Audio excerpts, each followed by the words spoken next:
అసెంబ్లీకి రాలేదంట, అసెంబ్లీకి వచ్చి మాట్లాడితే రాకపోతే సస్పెండ్ చేస్తారట. వీళ్ళు సస్పెండ్ చేసి భయపడతా కూర్చున్నారు. తాటాకి చెప్పులకు భయపడతామని మేము ఎప్పుడు చెప్పలేదు. ఎప్పుడు ప్రెస్ మీట్ పెట్టి చెప్పినాడు జగన్మోహన్ రెడ్డి గారు.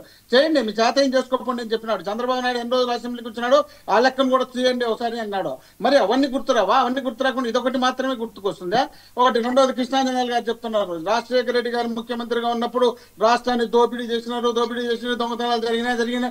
ఆ తర్వాత మళ్ళీ మాట్లాడినట్టు ఏదేదో చెప్పుకుంటూ వస్తున్నారు. మరి ఈ రోజు ఎందుకు వాళ్ళు ఏమైనా స్ట్రాంగ్ గా మాట్లాడతారు అనుకుని ఏమైనా ఆయన మాట్లాడుతున్నాడు ఏమో నాకు అర్థం కాదు. మీరు ఇంట్రడ్యూషన్ కూడా అంత ఎక్కువగా చెప్పినారు కాబట్టి అందువల్ల దానికి మీకు సపోర్ట్ గా మాట్లాడాలని మాట్లాడుతున్నారేమో. మరి రాష్ట్రంలో కాదు, దేశంలో ముఖ్యమంత్రుల్లో అత్యధికంగా సాహుకారు ఎవరు అనేది చంద్రబాబు నాయుడు గారు అని తెలక పేపర్లో రాసినారు. ఆ తర్వాత మొన్న రీసెంట్ గా ఓ సర్వేలో చెప్పినారు. అది మాట్లాడేప్పుడు దాన్ని కూడా మాట్లాడితే కేవలం 2 ఎకరాలు ఉన్నటువంటి ముఖ్యమంత్రి ఈ స్థాయికి ఎదిగినాడు, దేశంలోనే 2వ స్థానంలో ఉన్నాడు, సాహుకారులలో పెద్ద కోటీశ్వరులలో